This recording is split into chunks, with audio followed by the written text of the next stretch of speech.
What is the essence of life? 3.5 billion years ago, these creatures came into existence, cyanobacteria. They invented photosynthesis and started filling the Earth's atmosphere with oxygen.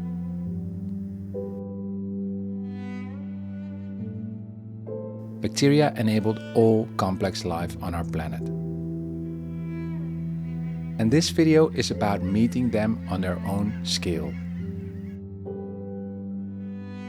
These are images from a documentary in which we made one of the world's first accurate animations of the inside of a single bacterium. But when we had managed to create these moving images at a molecular scale, we stumbled upon a problem. It had to do with time. In a cell like an E. coli, every molecule will encounter every single other molecule at least once a second. Imagine a city of 3 million people, where every individual meets each other individual every second. That's what's happening on the inside of a bacterium. And all processes of life depend on this incredible speed. In this video, we are going to do to bacteria what a lot of cool YouTube videos do to bullets. We are going to make such an extreme slow motion of the inside of a single bacterium that we can see its inner workings. Just to give you an idea of the slow motion needed for that, it would need to be 1,000 times slower than this image that is shot at 200,000 frames per second. But that's all nonsense, because I'm skipping the fact that we're now at a scale so small that it goes beyond the wavelength of visible light. There's nothing to film. So we had to rely on complex animation software. Before I show you the process and the final images, it's maybe good to take a step back. Why are bacteria interesting in the first place? Well, they are everywhere. If you push a clean-looking hand in a growth medium, this is what you will see in 1 week time. It's really hard to think of any system in the human body that is not affected by bacteria. Immune system, nervous system, development itself. So they're completely tied to our biology throughout our lives. If you would unfold the surface of your entire gut, it's around 2,000 square feet, the size of a tennis court. This area is completely covered in bacteria. It's your gut microbiome. And combined with all the microbes on your skin, you are a walking ecosystem of around 180 trillion microbes that not only are essential for your digestion, but also for your immune system and a healthy brain. Now, to get a sense of their size, let's put them under a microscope and compare them to our smallest body part, a human hair. A human hair is 1/10 of a millimeter, which is 100 microns. A bacterium is 1 micron in thickness, so it takes around 100 to get to the thickness of 1 human hair. That is why in our daily lives we only see bacteria when they form collective output, biofilms, which we usually don't like. But biofilms can actually be very beautiful. These, for instance, are time-lapses made by the Dutch microphotographer Wim van Egmond, who is a world expert in capturing bacteria. Check out what action he captured in this rectangle. A colony of lactobacillus bacteria forms fractal-like patterns of around 1 millimeter in diameter. How do they coordinate to form this pattern? We simply don't know. Now, in the world of bacteria, biofilms like these are huge skyscrapers. Our best light microscopes can fly over these buildings like a drone filming them. But if you want to meet the bacteria on the ground, this is basically as close as you can get. You can see smaller and smaller things, but ultimately the resolution, in other words, how closely two things can be in order for the microscope to resolve that there are two things as opposed to seeing one blur, you kind of hit a limit. You can shoot different types of particles in a microscope to try and get an even better resolution, and that's basically what electron microscopy is. You have to kind of freeze life extremely quickly in order to get a snapshot that you can then shoot electrons at. I reached out to a microscopist who doesn't work with light but with electrons. His name is Dijksterhuis, and here he inserts a sample of bacteria into a scanning electron microscope. Zo, ik heb nu hier zicht, het is nu open. Dus nu schuif ik de bacteriën naar binnen. We cooled down the bacteria to minus 160 degrees Celsius, covered them in a microscopic thin layer of pure gold to better reflect the electrons fired at them. And when that is done, it gives images like these.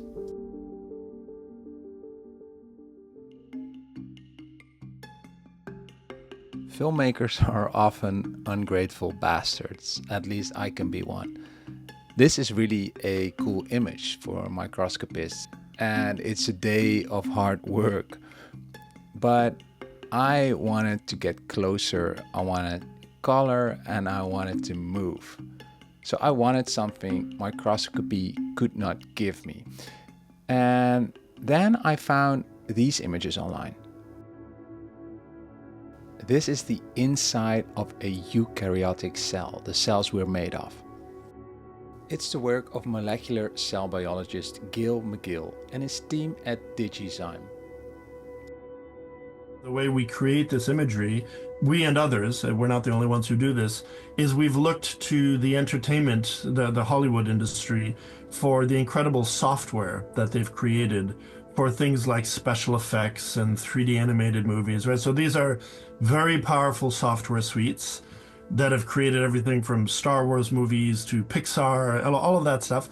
But we've taken that software and kind of adapted it and created our own software inside it, like a plugin of sorts, to allow us to bring in real types of biological data. So we kind of leverage the power of the Hollywood software, but we combine it with real molecular, cellular, dynamic data in order to create these images. Normally, scientific animations are used to simplify stuff, right? But Gael, in a way, likes to complexify stuff. The problem with these images is that most people think that simpler means clearer, but that's not always the truth. Sometimes, especially in biology, you have to embrace the complexity for your audience to at least develop an intuition for the complexity of life. That's actually like the kindergarten version of the cell, right? This is super, super simplified. A real cell looks a little bit more like this. So every single molecule in this image is based on real X-ray crystallography data. Impressed with their molecular landscape of a eukaryotic cell, I asked Gael and his team if they could do the same with a bacterial cell, and I thought it would be more simple as bacteria are 100 to 1,000 times smaller than eukaryotic cells, so a lot less complex, right? You know, let's say again, a single bacterium like an E. coli or lactobacillus might have anywhere from 3 to 4 million proteins. And by the way, that's proteins, right? That's not... Cells are made up of many different things.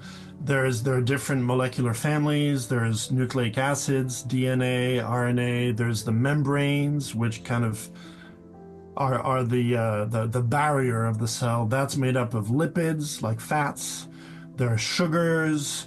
So there's a lot of different families, and then there's always water, right? So if we're counting water, we're talking billions and billions and billions of molecules, right? So that's the number of molecules. But I think in terms of proteins, I think we're safe to say that 3 to 4 million. This is the structure of a single protein.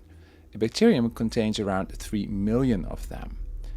Now, for the point of view we wanted to visualize, we would only need 5%. I say only, but that's still animating 150,000 proteins.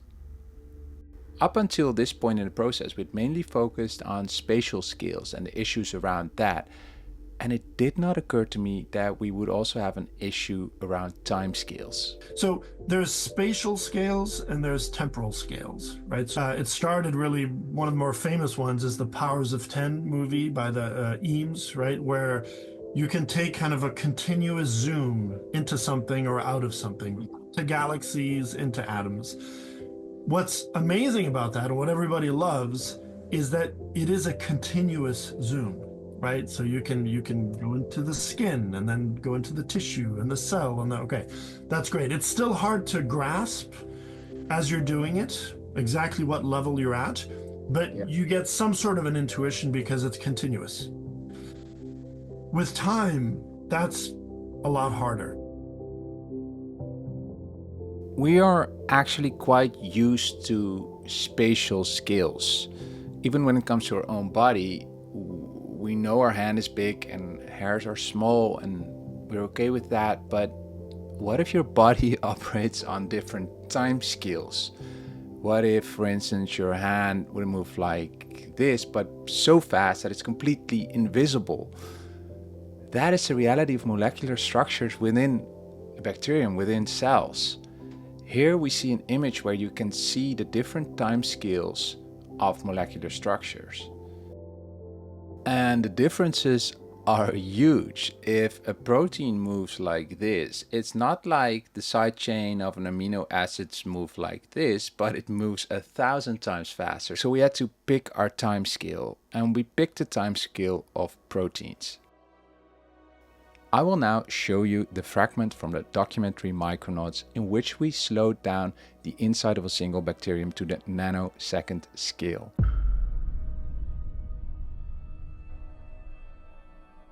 In a few moments, this clock will slow down to nanoseconds.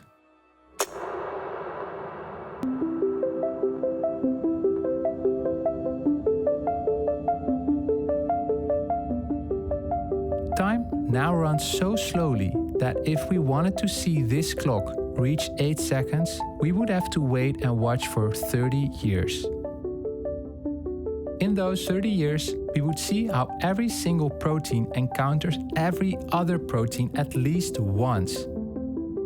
The orange strings are DNA, the stuff of genes. There is 100 times more bacterial genetic information in our body than human genetic information. The hairy surface of the bacterium consists of sugar molecules sticking out, and some of these molecules are found in our brains. We don't know yet what they do there exactly. The green particles leaving the bacterium are butyrate molecules. They are essential for our immune system, and studies show how they contribute to reducing anxiety and depression.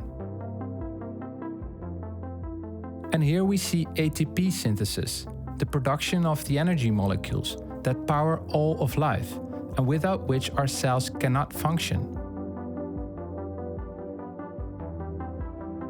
It was so complex and time-consuming to make these images that for this film only a couple of the thousands of processes in a bacterium could be animated. Then to think, this is the most simple life form on our planet.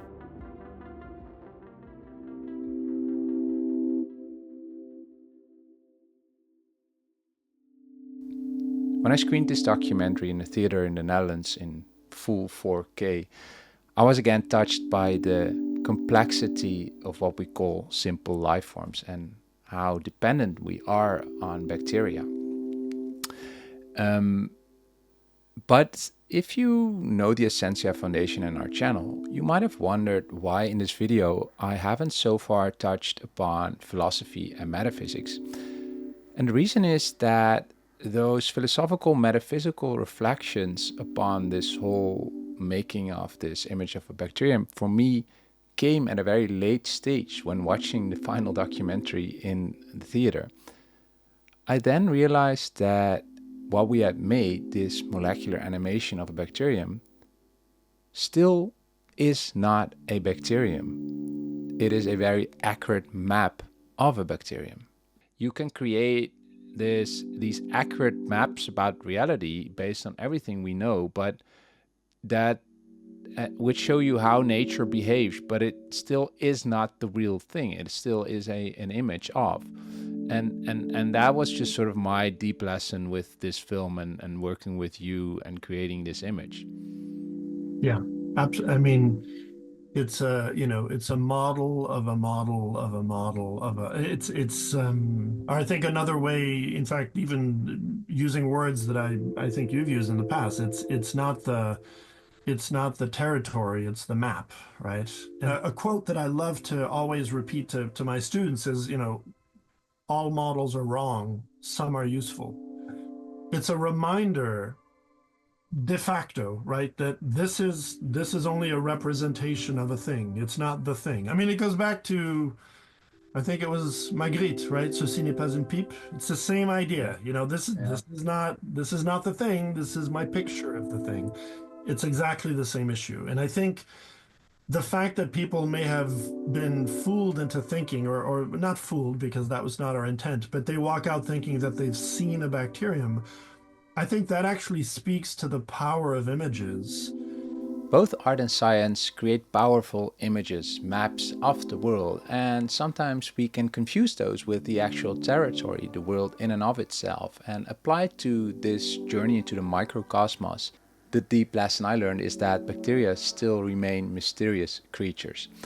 Now, if you like metaphysical reflections like these, please like and subscribe to the Essentia Foundation's YouTube channel. And if you want to know and see more about the wonderful world of bacteria, you can watch the full Micronauts documentary here. For now, I want to thank you for watching this video and see you in one of our next videos.